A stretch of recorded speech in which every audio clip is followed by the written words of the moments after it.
Hello everyone, আসসালামু আলাইকুম। কেমন আছেন সবাই? আই হোপ সবাই অনেক বেশি ভালো আছেন। আলহামদুলিল্লাহ, আমরাও অনেক অনেক ভালো আছি। আজ আপনাদের জন্য নতুন আরো একটি রেসিপি নিয়ে চলে এলাম। আজ শেয়ার করব গাজরের ক্যারামেল পুডিং। খুব সহজেই পুডিংগুলো তৈরি করা যায় আর খেতে অসম্ভব মজার। তো কথা না বাড়িয়ে চলুন গাজরের পুডিং তৈরির মূল প্রস্তুত প্রণালীতে যাওয়া যাক। গাজরের পুডিং তৈরি করার জন্য এখানে মাঝারি সাইজের একটি গাজর খোসা ছাড়িয়ে খুব ভালোভাবে ধুয়ে নিয়েছি। এখন এটিকে গ্রেটারের সাহায্যে মিহি কুচি করে গ্রেট করে নেব। দেখুন গ্রেট করা হয়ে গিয়েছে। এখন ভাপে সেদ্ধ করার পালা। চুলে একটি পাতিল বসিয়ে পরিমাণ মতো পানি ফুটিয়ে নিয়েছি। তার উপরে একটি স্ট্যানার বসিয়ে দিলাম। স্ট্যানারের উপরে দিয়ে দিলাম কুচি করে রাখা গাজরগুলো। একটু ছড়িয়ে দিচ্ছি যাতে করে অল্প সময়ে গাজরগুলো খুব সহজে সেদ্ধ হয়ে যায়।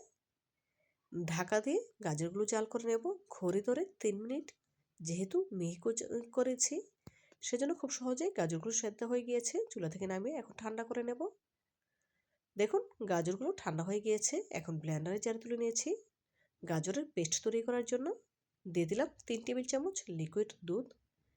এখন পেস্ট তৈরি করে নেব। এদিকে একটি মিক্সিং বলে নিয়েছি রুম টেম্পারেচারে থাকা 2টি ডিম। তার সাথে অ্যাড করে দিচ্ছি 1/3 কাপ চিনি। হ্যান্ড উইক্সের সাহায্যে খুব ভালোভাবে মিশিয়ে চিনিটা পুরোপুরি গালে নিতে হবে।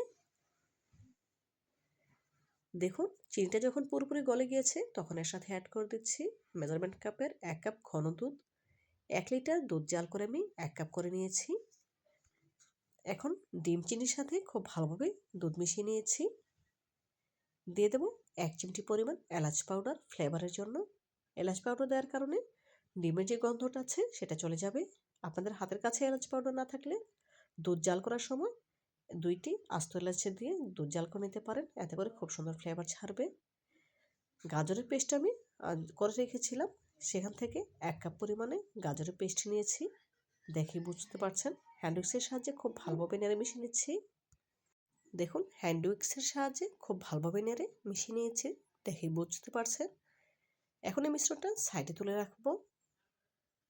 এদিকে চুলে একটি পাতিল বসিয়ে নিয়েছি। এতে দিয়ে দিচ্ছি 4 টেবিল চামচ চিনি। চিনিতে আমি কোনো পানি ব্যবহার করব না। পানি ছাড়াই ক্যারামেলটা তৈরি করে নেব। গ্যাসের ফ্লেম একদম লো আঁচে রেখেছি। দেখুন চিনিগুলো কিন্তু এমনিতেই গলতে শুরু করেছে। খুব ভালোভাবে নেড়েচেড়ে চিনিটা পুরোপুরি গালিয়ে খুব সুন্দর ক্যারামেল তৈরি করে নিতে হবে। দেখুন এই পর্যায়ে চিনিটা পুরোপুরি গলে গিয়েছে। একদম মসৃণ হয়েছে দেখে বুঝতে পারছেন। ক্যারামেলটা আমার তৈরি হয়ে গিয়েছে। খুব সুন্দর কালার চলে এসেছে। চুলা থেকে নামিয়ে এখন যে পাত্রে পুডিংটি সেট করব সেই পাত্রে আমি ক্যারামেলটা ঢেলে নিচ্ছি। ক্যারামেলের এই কাজটি খুব দ্রুত করতে হয়। ক্যারামেল ঠান্ডা হয়ে গেলে কিন্তু জমে যাবে, তখন আর পাত্রে সেট করা যাবে না। খুব তাড়াতাড়ি করে ক্যারামেলটা সেট করে নিতে হবে। দেখুন ক্যারামেল সেট করা হয়ে গিয়েছে। এখন আগে থেকে যে মিশ্রণটা আমি রেডি করে রেখেছিলাম সেই মিশ্রণটা সরাসরি ক্যারামেলের পাত্রের উপর ঢেলে দিয়েছি। সামান্য একটু ট্যাপ করে নেব যাতে করে ভেতরে কোনো বাবলস থাকলে বেরিয়ে আসে আর পুডিংটা খুব একদম স্মুথ হয়। পুডিং ভাপ দেওয়ার জন্য চুলে একটি পাত্রে পর্যাপ্ত পরিমাণে পানি ফুটিয়ে নিয়েছি। ফুটানো পানির পাত্রের উপর একটি হাঁড়ি রাখার স্ট্যান্ডার দিয়ে দিলাম। তার উপরে বসিয়ে দিচ্ছি ক্যারামেল মিশ্রণটা যেটাতে রেখেছি সেই পাত্রটি। এখন ঢাকা দিয়ে ঢেকে ঘড়ি ধরে 25 মিনিট হাই হিটে জাল করে নেব। আর ঢাকনার মুখের যে ছিদ্রটা আছে সেটা কাগজের সাহায্যে বন্ধ করে দিয়েছি। এতে করে খুব সহজেই অল্প সময় পুডিংটি ভাপে সেদ্ধ হয়ে যাবে। 25 মিনিট পর ফিরে এলাম।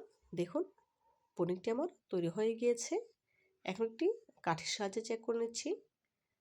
দেখুন কাঠি একদম ক্লিন এসেছে, তার মানে পুডিং আমার তৈরি হয়ে গিয়েছে। এখন চুলা থেকে নামিয়ে পুডিংটা কিছুটা ঠান্ডা করে নেব। পুডিং যখন কিছুটা ঠান্ডা হয়ে এসেছে তখন একটি চাকুর সাহায্যে সাইড থেকে আগলা করে নিচ্ছি। এখন এই পুডিংটা অন্য একটি পাত্রে ট্রান্সফার করে নেব। সামান্য একটু ট্যাপ করে নিচ্ছি, এতে করে খুব সহজেই ট্রান্সফার হয়ে যাবে। গাজরের পুডিংয়ের ফাইনাল লুক দেখুন। মাশাআল্লাহ, দেখতে কতটা সুন্দর এবং লোভনীয় হয়েছে। দেখতে যতটা সুন্দর হয়েছে খেতে তার থেকেও অনেক বেশি মজাদার। আপনারা যারা গাজরের পুডিং খেয়েছেন তারা তো জানেন, আর যারা এখনও খাননি তারা আমার রেসিপিটি ফলো করে একবার হলেও গাজরের সিজন থাকতে থাকতেই গাজরের পুডিং তৈরি করে খেয়ে দেখবেন, ইনশাআল্লাহ অনেক বেশি ভালো লাগবে। আর অবশ্যই আমার কমেন্টে জানাবেন গাজরের পুডিং কেমন হয়েছে। তো বন্ধুরা, আজকের মতো বিদায় নিচ্ছি।